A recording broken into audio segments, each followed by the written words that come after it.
Аллаға сенбеген адамдар көз алдында болып жатқан бұл ғажайып көріністерді көре тұра ойланбай ма? Күн сайын жеген кішкентай ғана жұмыртқаның ішінде 21 күндік қысқа бір уақытта тар орында адамдарды таң тамаша еткен құбылыс болуда, және әр күні мұғжиза болған кішкентай балапан жаратылуда.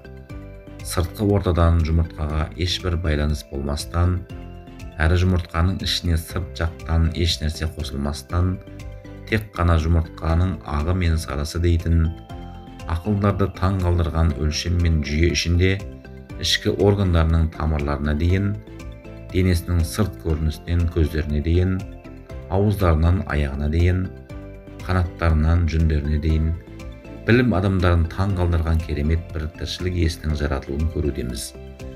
Осыншама керемет жұмысты көрген бір адам қалайша өнер туындысының кездейсоқ болғандығын, жаратушысының болмағандығын айта алады. Таң қаламын.